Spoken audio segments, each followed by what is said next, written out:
रामगढ़ के एक छोटे से गांव पूर्वी की ये कहानी है।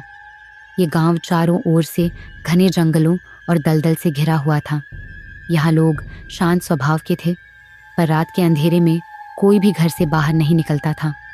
गांव के बुजुर्ग कहते थे कि इस गांव में छलावा नाम की एक रहस्यमयी आत्मा भटकती है, जो लोगों को उनके ही किसी परिचित के रूप में दिखाई देती है, फिर उन्हें अपने साथ अंधेरे में ले जाती है और फिर कभी वापस नहीं लौटने देती।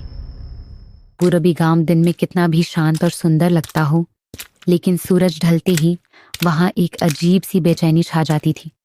हवा में डर घुल जाता था, कुत्ते बिना वजह भौंकने लगते थे और गांव के मंदिर की घंटी अपने आप बजने लगती थी।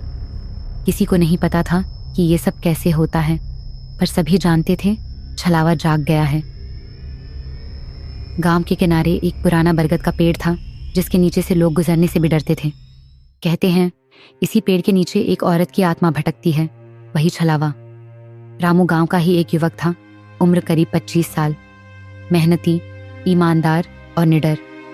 उसके पिता हरिनारायण गांव के प्रधान थे। बचपन से ही रामू इन डरावनी कहानियों पर हंसता था। वो कहता था, भूत प्रेत जैसी कोई चीज नहीं होती, ये सब गांव वालों के दिमाग के खेल हैं। गांव के लोग उसे चेतावनी देते, रामू बेटा, ज्यादा अकड़ मत दिखा, इस छलावे ने अब तक 3 लोगों को निगल लिया है। रामू मुस्कुरा देता, चाचा, अगर वो छलावा है तो मैं भी आदमी हूँ, देखूंगा कौन ज्यादा ताकतवर है। एक रात की बात है। आसमान में बादल घिरे थे और बिजली की चमक से गांव का हर कोना कभी रोशन कभी अंधेरा हो रहा था। उसी रात रामू का दोस्त गोपाल उसके घर आया। रामू, मेरी गाय खो गई है, लगता है जंगल की तरफ निकल गई होगी, चल ढूंढने चलते हैं। रामू ने कहा, अरे गोपाल, तू भी ना, इतनी रात को जंगल में कौन जाएगा। गोपाल बोला, भाई, वो मेरी एकमात्र गाय है, बिना उसके मेरा घर नहीं चल पाएगा। रामू ने लालटेन उठाया और बोला, चल, मैं साथ चलता हूँ। दोनों जंगल की ओर निकल पड़े। हवा सीटी बजा रही थी, पत्ते सरसराहट कर रहे थे। कुछ दूरी पर झाड़ियों में खड़खड़ाहट हुई। रामू ने कहा, लगता है गाय वहीं है। वे धीरे धीरे झाड़ियों के पास पहुंचे, पर वहां गाय नहीं थी, बल्कि एक औरत खड़ी थी, सफेद साड़ी में, खुले बालों के साथ, और उसका चेहरा अंधेरे में छिपा हुआ था। गोपाल डर के मारे पीछे हट गया। रामू, ये कौन है? रामू ने लालटेन आगे बढ़ाया। अरे माई, आप कौन है? औरत ने कहा, मैं तुम्हारी माँ हूँ, रामू। रामू के हाथ से लालटेन गिर गया। उसकी माँ का देहांत तो 2 साल पहले हो चुका था। रामू कुछ पल के लिए जड़ हो गया। माँ। उसकी आवाज कांप उठी। औरत मुस्कुराई, हाँ बेटा, मैं ही हूँ। देख, तू मुझे भूल गया। गोपाल ने डर के मारे भागने की कोशिश की, लेकिन उसके पैर किसी ने पकड़ लिए। वह गिर पड़ा। जब उसने नीचे देखा तो जमीन से किसी का हाथ निकलकर उसकी टांग पकड़े हुए था।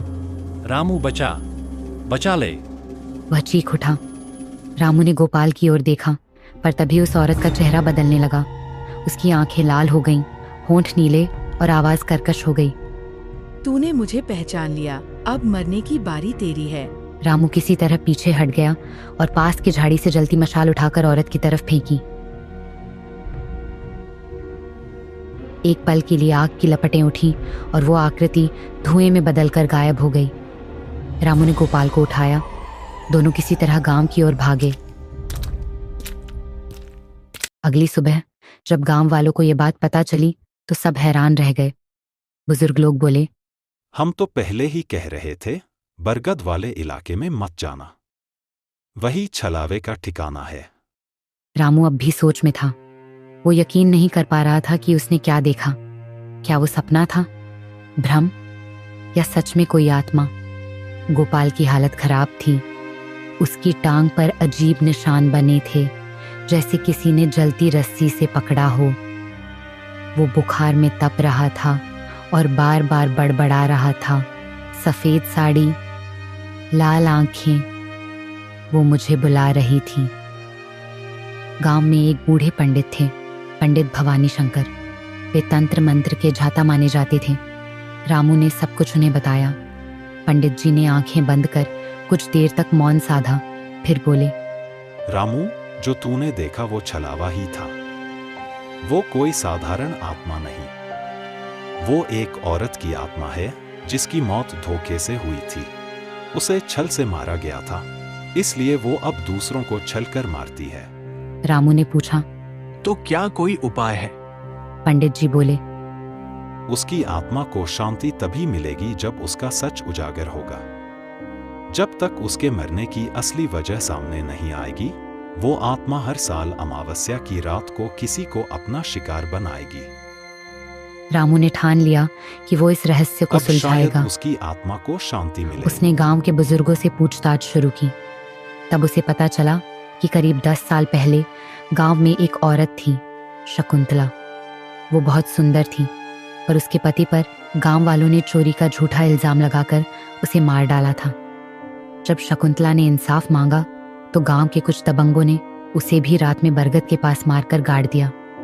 तब से ही उस बरगद के नीचे अजीब घटनाएं होने लगी थीं। जो भी वहां रात में गया या तो मर गया या पागल हो गया। रामू ने सोचा, तो ये छलावा शकुंतला की आत्मा है। उसने इंसाफ नहीं पाया, इसलिए वो अब हर किसी से बदला ले रही है। रामू ने तय किया कि वो अमावस्या की अगली रात को उस बरगद के नीचे जाएगा और उस आत्मा से बात करेगा।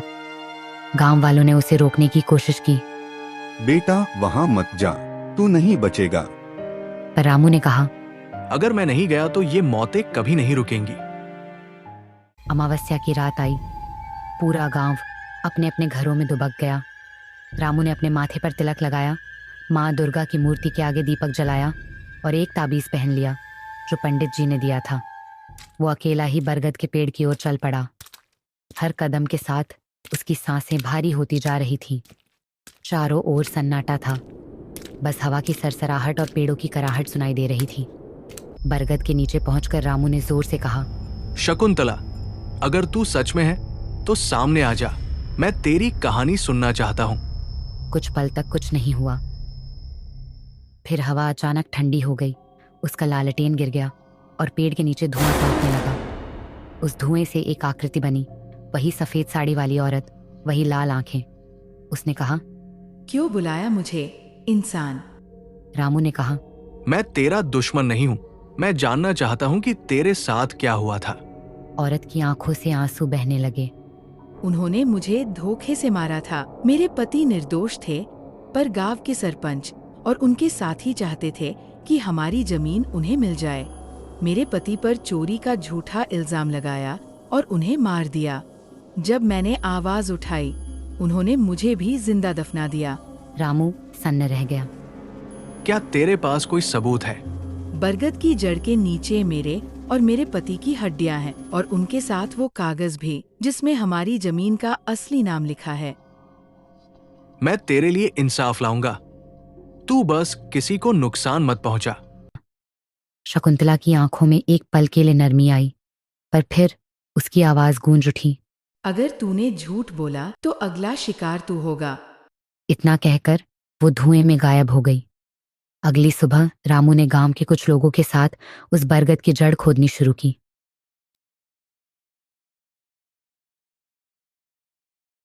थोड़ी देर बाद सच में वहां से 2 कंकाल निकले और एक पुराना दस्तावेज मिला